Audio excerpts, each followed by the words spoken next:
Hello दोस्तों, मैं Shiva sir आप सभी प्रिय विद्यार्थियों का, सभी भाइयों का और उन छोटे बड़े भाइयों का स्वागत है जो हमारे चैनल पे जुड़े हुए हैं और जो अपनी रेलवे की आगामी परीक्षाओं के लिए बेहतरीन तैयारी करना चाहते हैं साइंस के साथ।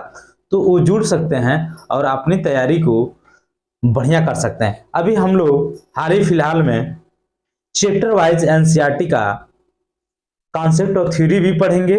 ठीक है, तो इस वीडियो में थोड़ा हम लोग पेपर एनालिसिस कर रहे हैं, जो कि एक एनटीपीसी के लिए और एक एएलपी का पेपर प्रीवियस ईयर चल रहा है। तो आप लोग थोड़ा सा इसको देखिए और समझिए और अपनी तैयारी को मजबूत बनाइए साइंस के साथ। ठीक है, तो आइए चलिए देखते हैं आज का पहला प्रश्न क्या है। ठीक है, चलिए तो आइए शुरू करते हैं आज का पहला प्रश्न। ठीक है, आज का पहला प्रश्न, ठीक है, देखिए कितना बेहतरीन सा प्रश्न है। निम्नलिखित में से कौन सी धातु को चाकू से काटा जा सकता है? ठीक है, निम्न में किस धातु को चाकू से काटा जा सकता है? तो वो है सोडियम धातु। सोडियम धातु को हम लोग चाकू से काट सकते हैं और इस प्रकार से थोड़ा सा समझते हैं लिथियम, ठीक है, सोडियम और पोटेशियम, ये तीनों कैसी धातु होती हैं? ये नर्म धातु होती हैं। कैसी धातु होती हैं? नर्म धातु होती हैं। ठीक है, जिन्हें हम आसानी से चाकू से काट सकते हैं। चाकू से क्या कर सकते हैं? चाकू से काट सकते हैं। ठीक है, चाकू से काट सकते हैं। ठीक है, उसके बाद से क्या होता है कि थोड़ा सा इसमें हम लोग समझते हैं। क्या समझते हैं? कि जो ये सोडियम है, सोडियम का प्रतीक होता है Na।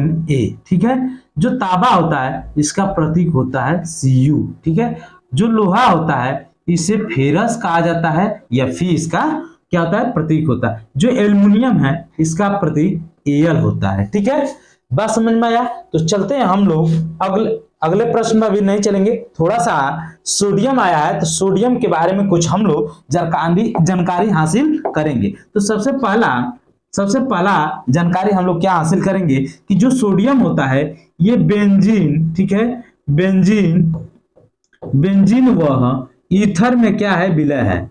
ईथर में विलय है। ठीक है, विलय है। ठीक है, ये बात समझ में आ गया। दूसरी बात क्या होता है? जो सोडियम होता है वह रक्त दाब नियंत्रण पेशियों के संकुचन में मदद करता है। जो सोडियम होता है वो क्या करता है? रक्त दाब, ठीक है, रक्त दाब नियंत्रण, ठीक है, पेशियों में, हाँ, थोड़ा सा लाइट चले जाने की वजह से वीडियो को रोकना पड़ गया है। ठीक है, जिसकी वजह से फिर हम लोग शुरू कर रहे हैं। ठीक है, तो चलिए आइए देखते हैं रक्त दाब नियंत्रण, ठीक है, पेशियों के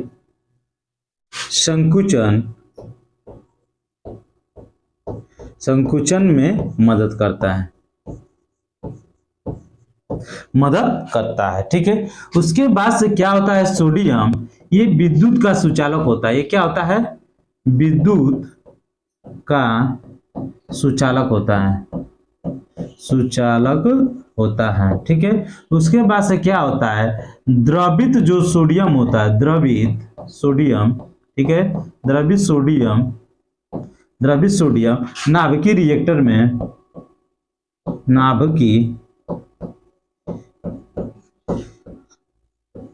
नाभिकीय रिएक्टरों में ठंडक उत्पन्न करने के काम में आता है।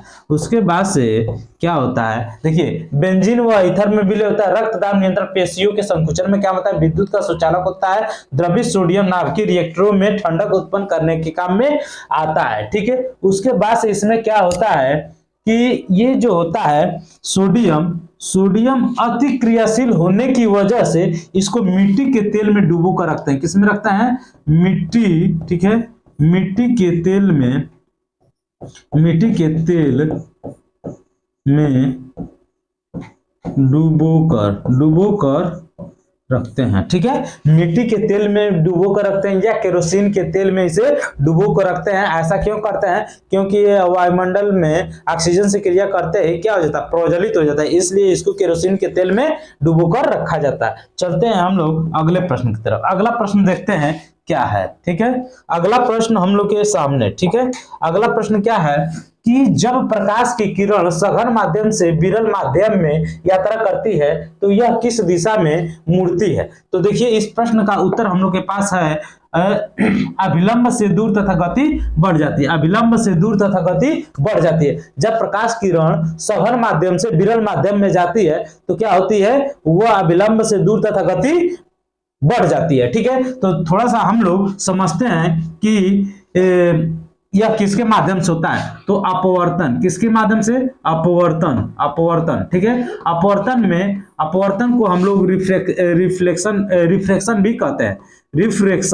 रिफ्रैक्शन भी इसको इंग्लिश में कहा जाता है। ठीक है, तो इसमें एक खास बात याद क्या करना है कि ये अपने, ठीक है, अपने वास्तविक पथ से मुड़ जाती है। अपने वास्तविक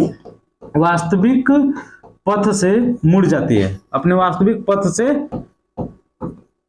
मुड़ जाती है। ठीक है, क्या हो जाती है? अपने वास्तविक पथ से मुड़ जाती है। ये इसका खास बात है। अपवर्तन के नियम में यह समझना है कि जब प्रकाश किरण एक माध्यम से दूसरे माध्यम में जाती है तो अपने वास्तविक पथ से या मार्ग से क्या होती है? मुड़ जाती है या विचलित हो जाती है। ठीक है, ये समझ में आ गया। थोड़ा सा हम लोग यहाँ पे कुछ एग्जाम्पल को देखेंगे, अपवर्तन के एग्जाम्पल को। ठीक है, अपवर्तन के एग्जाम्पल मतलब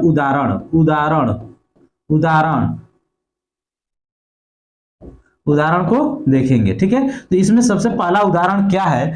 पानी में तैरती मछली। पानी में तैरती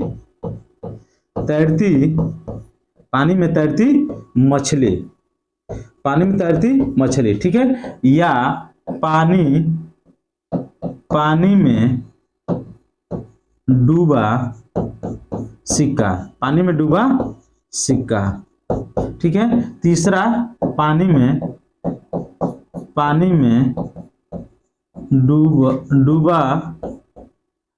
डूबी हुई लकड़ी। पानी में डूबी हुई लकड़ी। ठीक है, चौथा तारों का टिमटिमाना।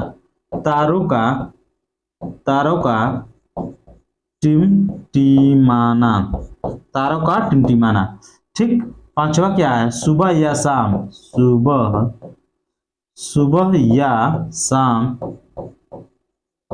को सूर्य का बड़ा दिखाई देना।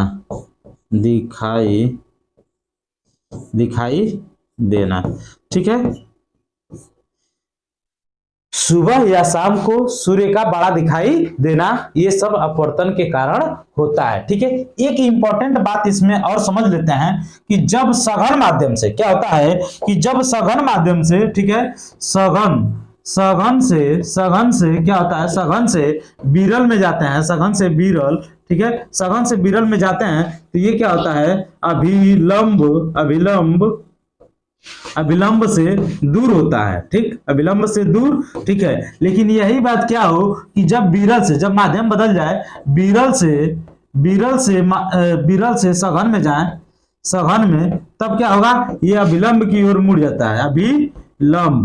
अभिलंब की ओर झुक जाता है या अभिलंब की ओर मुड़ जाता है, अभिलंब के पास हो जाता है। अभिलंब की ओर झुकता है या अभिलंब के पास हो जाता है जब विरल से सघन में आते हैं। तो हम लोग चलते हैं अगले प्रश्न की तरफ। अगला प्रश्न देखते हैं हम लोग का क्या है। अगला प्रश्न देखिए, बहुत बेहतरीन सा क्वेश्चन है। ठीक है, जो एग्जाम में ये पूछा गया है। क्या है कि ओजोन की एक अणु में कितने परमाणु होते हैं? तो ओजोन की एक अणु में कितने परमाणु होता है? 3 परमाणु होते हैं। थोड़ा ओजोन आया है तो ओजोन के बारे में हम लोग डिस्कस कर लेते हैं। क्या कि जो ओजोन होता है ये ऑक्सीजन का अपरूप होता है। ऑक्सीजन, ठीक है, ऑक्सीजन का अपरूप होता है, ठीक है। दूसरी बात क्या है कि इसका अणु सूत्र जो होता है, अणु सूत्र, ठीक है, अणु सूत्र जो होता है ये क्या होता है? O3 होता है, ठीक है, ओजोन, ठीक है। उसके बाद से इसका ये कैसा आता है, त्रिपरमाणुक होता है,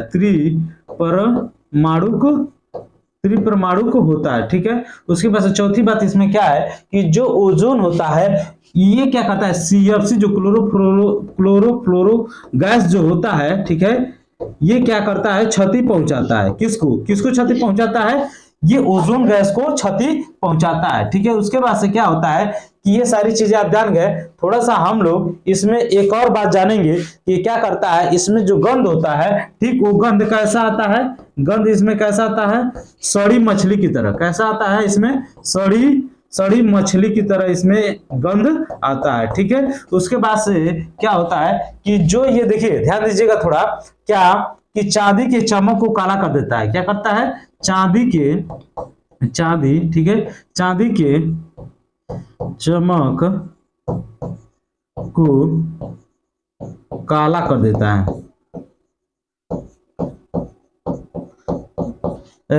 चांदी के चमक को काला कर देता है। तो ये ओजोन से रिलेटेड कुछ प्रश्न थे। चलते हैं हम लोग अगले प्रश्न की तरफ। अगला प्रश्न देखते हैं कि क्या है, ठीक है।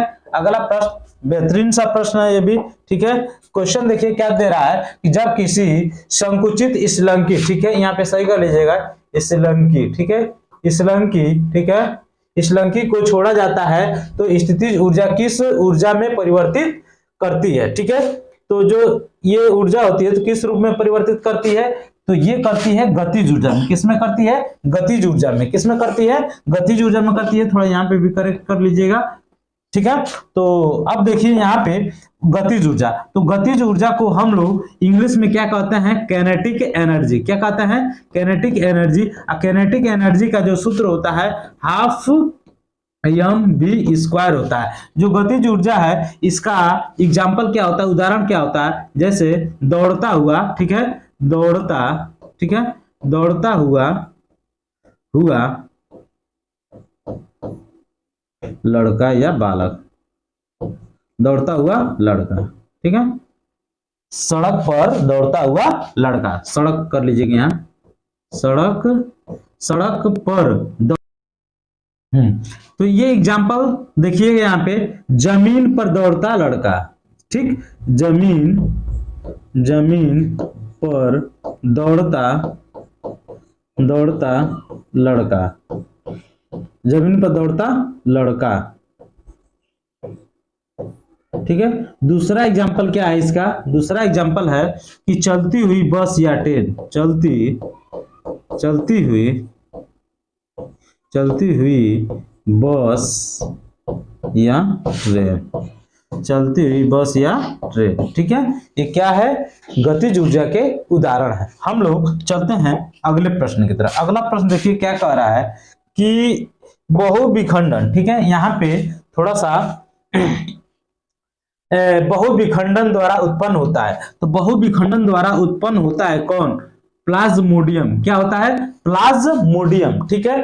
प्लाज्मोडियम क्या होता है, बहुविखंड। तो प्लाज्मोडियम जो है ये थोड़ा इसके बारे में हम लोग थोड़ा सा पढ़ेंगे। क्या पढ़ेंगे देखेंगे, प्रोटोजोआ संघ के अंदर आता है, प्रोटोजोआ संघ के अंदर कौन आता है, प्लाज्मोडियम।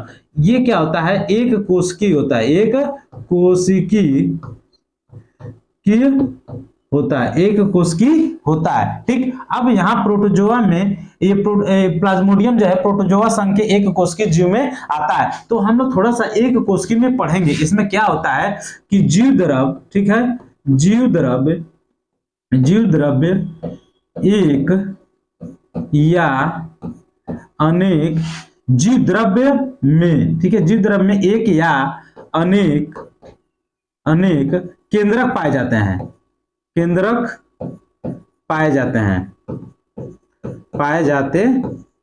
ठीक है।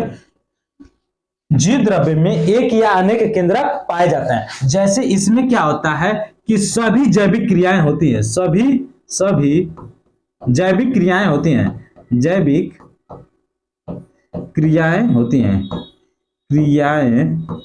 हैं, जैसे क्या होता है, भोजन, ठीक है, भोजन, पाचन, श्वसन, उत्सर्जन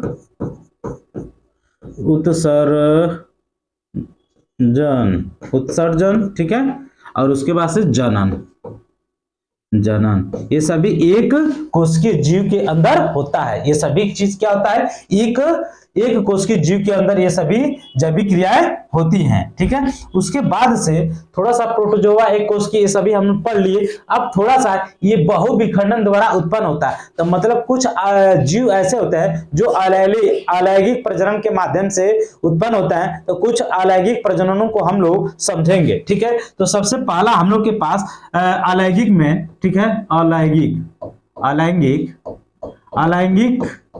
अलैंगिक प्रजनन। अलैंगिक प्रजनन में सबसे पहले हम लोग देखेंगे विखंडन, ठीक है, विखंडन। उसके बाद से दूसरा क्या होगा, मुकुलन, ठीक है, मुकुलन। देखिए ये पुनरुद्ध होता है, ठीक, पुनरुद्ध भवन या पुनर्जनन।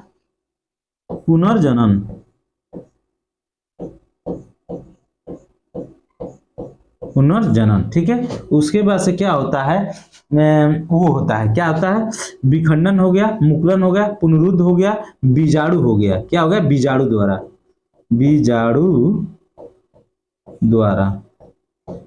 द्वारा। उसके बाद से एक होता है क्या, खंडन, फर्मेंटेशन। और उसके बाद से एक क्या आता है, कायिक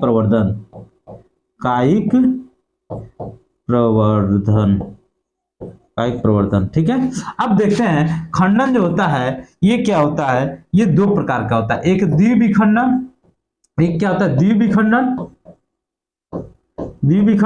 एक होता है बहुविखंडन। देखिए ये द्विविखंडन में आता है अमीबा और पैरामीशियम। क्या होता है, पैरामीशियम, ठीक है। अब बहुविखंड में क्या होता है, प्लाज्मोडियम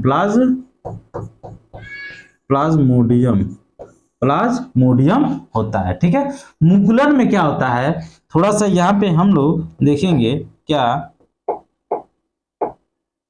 कि प्लाज्मोडियम में मुकुलन में क्या होता है, हाइड्रा, ठीक है, हाइड्रा और ईस्ट होते हैं, ठीक, हाइड्रा और ईस्ट होते हैं, ठीक है। अब देखिए पुनरुद्ध भवन और इसमें, ठीक है, इसमें क्या होते हैं, ठीक है, इसमें होते हैं हाइड्रा और प्लेनेरिया, ठीक है, प्लेनेरिया, ठीक है। बीजाणु द्वारा क्या होता है, राइजोप्स होता है। क्या होता है, राइजोप्स होता है, राइजोप्स होता है या म्यूकर होता है, ठीक है। खंडन द्वारा क्या होता है, समुद्री एनीमोसोम होता है। क्या होता है, समुद्री एनीमोसोम, समुद्री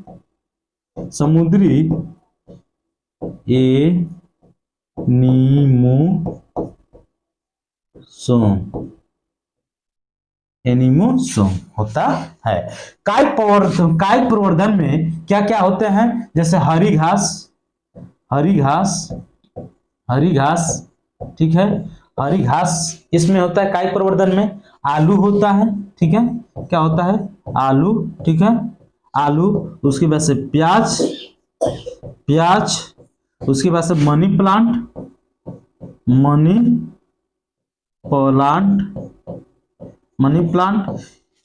ठीक है। उसके बाद से इसमें क्या होता है,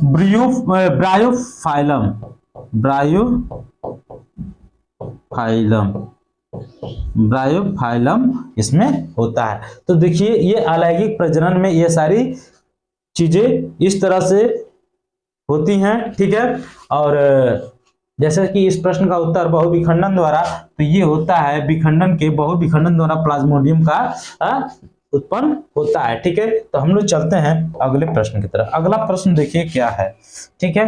कह रहा है यहाँ पे क्या कह रहा है, ध्यान दीजिएगा कि खाद्य पदार्थों का ऑक्सीकरण होने से रोकने के लिए निम्न में किस गैस का उपयोग किया जाता है? तो गैस है नाइट्रोजन गैस। कौन सा गैस? Nitrogen gas. ठीक है।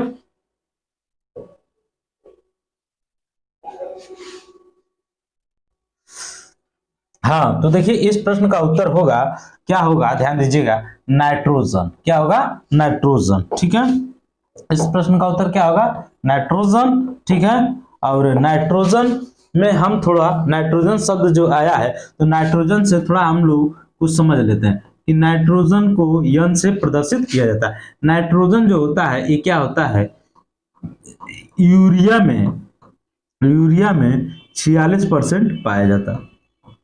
यूरिया में कितना परसेंट? 46% पाया जाता है। उसके बाद से क्या होता है कि ये ऑक्सीकरण को, ठीक है, ऑक्सीकरण को क्या करता है? प्रतिबंधित करता है। प्रतिबंधित करता है। ठीक है, करता है तथा ठीक है, ऑक्सीजन की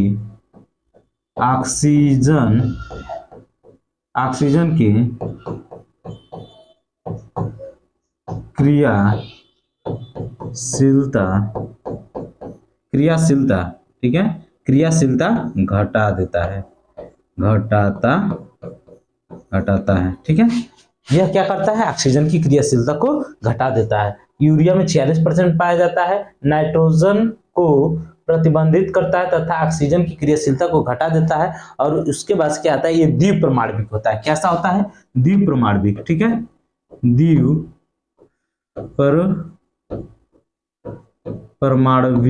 द्विप्रमाणविक एवं, ठीक है, एवं क्या होता है? अध्रुवी होता है। अध्रुवी होता है। कैसा होता है? अध्रुवी होता है।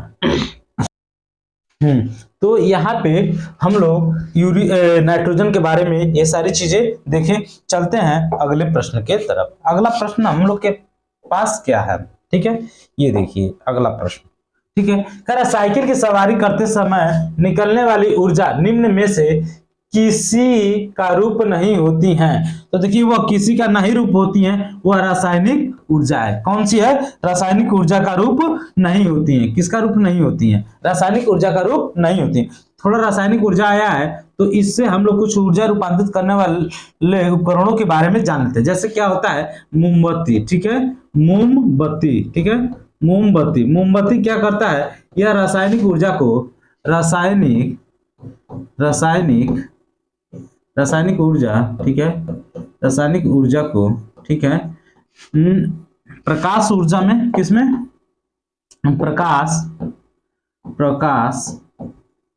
प्रकाश एवं उष्मा में परिवर्तित करता है। उसके बाद से विद्युत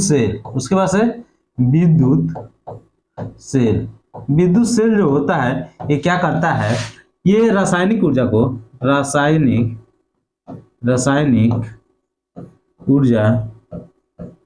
ऊर्जा को, ठीक है, किसमें चेंज करता है? विद्युत ऊर्जा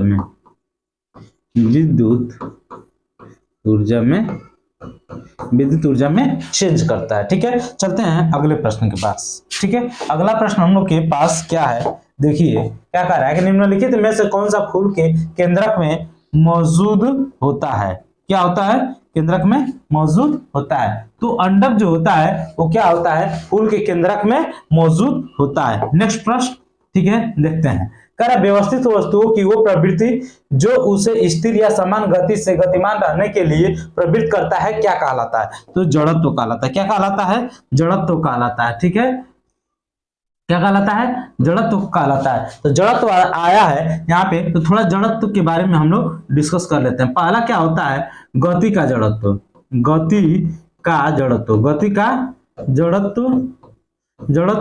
उसके पास एक होता है विराम का जड़त्व। विराम का जड़त्व एक होता है गति का जड़त्व। और जो जड़त्व होता है, जड़त्व जो होता है समानुपाती, ठीक है, द्रव्यमान के, द्रव्यमान के समानुपाती होता है। ठीक, मतलब जो जड़त्व होता है द्रव्यमान और त्रिज्या पर निर्भर नहीं करता है। ठीक है, तो ये क्या है, समानुपाती, जड़त्व और द्रव्यमान के क्या है, समानुपाती है। ठीक है, अब उसके बाद से हम लोग यहाँ पे चलते हैं अगले प्रश्न के तरफ। ठीक है, अगला प्रश्न क्या कह रहा है। ठीक है, अगला प्रश्न है हम लोग के पास, प्रोपेन का आणविक सूत्र है। तो प्रोपेन का ये किस समूह से आया है, एल्केन। ठीक है, एल किस समूह से आया है, यहाँ पे ध्यान देंगे, एल्केन, एल्केन समूह से आया है। जो एल्केन समूह है इसका सूत्र होता है CnH2n+2। ये जो n है ना, n है, यह कार्बन की संख्याओं का संख्या है, कार्बन की संख्या है। ये कार्बन की संख्या को निर्धारित करता है। किसकी संख्या को निर्धारित करता है, कार्बन की संख्या को निर्धारित करता है। तो इसमें उसके बाद से एल्केन आया है, ये संतृप्त हाइड्रोकार्बन होता है, संतृप्त हाइड्रोकार्बन। क्या होता है, संतृप्त हाइड्रोकार्बन, संतृप्त हाइड्रोकार्बन के अंतर्गत आता है। इस संतृप्त हाइड्रोकार्बन में क्या होता है कि कार्बन में इस तरह से एकल बंध पाए जाते हैं, 4 एकल बंध पाए जाते हैं,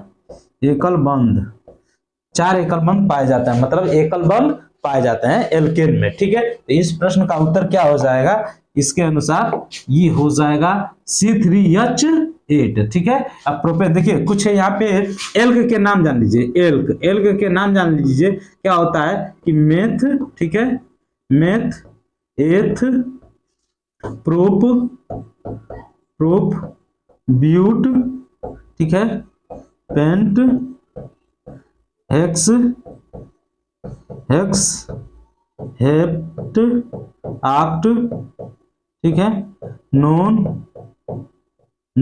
ये सभी क्या है, एल्क के नाम है। और इसके अंत में हम लोग क्या जोड़ देंगे, एन जोड़ देंगे। तो देखिए methane, ethane, propane, butane, pentane, hexane, heptane, octane, नोनेन। ठीक, ये सभी क्या बन जाएंगे, इस एल्केन समूह के सदस्य बन जाएंगे, मतलब उसके फार्मूले बन जाएंगे। ठीक है, इसकी यहाँ से हम लोग इस सूत्र के माध्यम से इनका क्या करेंगे, आणविक संरचना निकालेंगे, इनका सूत्र निकाल लेंगे। ठीक है, तो चलते हैं अगले प्रश्न की तरफ। अगला प्रश्न देखते हैं क्या है, ओम के नियम के अनुसार यदि करंट बढ़ता है और विभवांतर स्थिर रहता है तो क्या। तो देखिए सबसे पहले हम लोग यहाँ पे थोड़ा सा डिस्कस क्या करेंगे, जो ओम का जो नियम होता है वो क्या होता है। ओम का नियम ये हमें बताता है कि वोल्टेज प्रोपोर्शनल करंट। ठीक है, तो जब ये वोल्टेज, ये जब प्रोपोर्शनलिटी का साइन हटेगा तो हमें बराबर मिलेगा, यहाँ पे आर आई हो जाता है।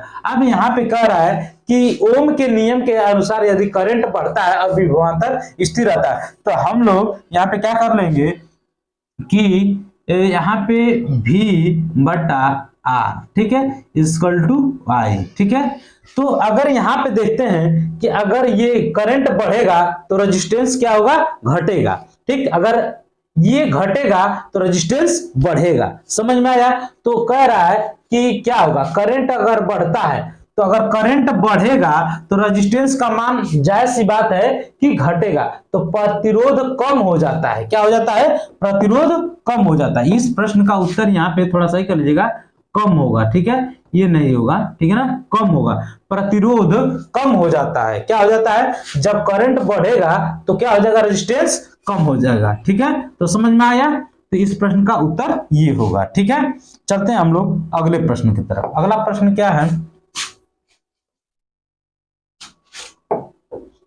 अगला प्रश्न देखें, हीलियम को छोड़कर सभी नोबेल गैस के बाहरी सेल में या कोश में कितने इलेक्ट्रॉन होते हैं। तो देखिए हीलियम को छोड़कर सभी मतलब अक्रिय गैस, नोबेल गैस या शून्य समूह के जो भी तत्व होंगे उनके बाहरी कोश में हीलियम को छोड़कर 8 तत्व होंगे, 8 इलेक्ट्रॉन बाहरी कोश में होते हैं। ठीक है, जैसे क्या होगा, ठीक है, 8 होगा। तो ये इस तरह से होता है। तो अक्रिय गैस में कुछ हम तत्वों को जान लेते हैं। ठीक है, जैसे हीलियम, ठीक है, नियान, ठीक, आर्गन, ठीक है, क्रिप्टॉन, ठीक है, जेनान, ठीक है, रेडान। ठीक है, ये सभी तत्व हैं। तो ये होता है 2, इसका परमाणु क्रमांक इसका 10, इसका 18, इसका 36, इसका 54। ठीक, देखिए ये कैसे हो जाएगा 36 54, ये हमारा हो जाएगा 86। ठीक है, अब देखिए इसको कैसे हम लोग प्राप्त किए हैं, थोड़ा इसको समझ लेते हैं कि कैसे ये याद रहता है। ठीक, देखिए इसमें अगर 8 जोड़ देंगे तो ये 10 प्राप्त हो जाएगा, अगर इसमें 8 जोड़ देंगे तो ये 18 हो जाएगा, अगर इसमें 18 जोड़ देंगे ये 36 हो जाएगा, इसमें हम लोग 18 जोड़ देंगे तो ये 54 हो जाएगा, इस 54 में हम लोग 32 जोड़ देंगे तो ये हो जाएगा, इस 86 में 32 जोड़ देंगे तो 118 हो जाएगा, जो कि पीरियोडिक टेबल का अंतिम तत्व है। ऑर्गेनाइजेशन क्या है, ऑर्गेनाइजेशन ओजी। ठीक है, 118 इसका हो जाएगा। तो बात समझ में आया, देखिए ये 2 बार 8 जोड़े, 2 बार 18 जोड़े, 2 बार 32 जोड़े, लास्ट वाले तत्व पे पहुंच गए। ठीक है, तो ये सभी हमारे क्या है, अक्रिय गैस, नोबल गैस या शून्य समूह के तत्व भी कहे जाते हैं। ठीक है, तो आपको समझ में आ गया।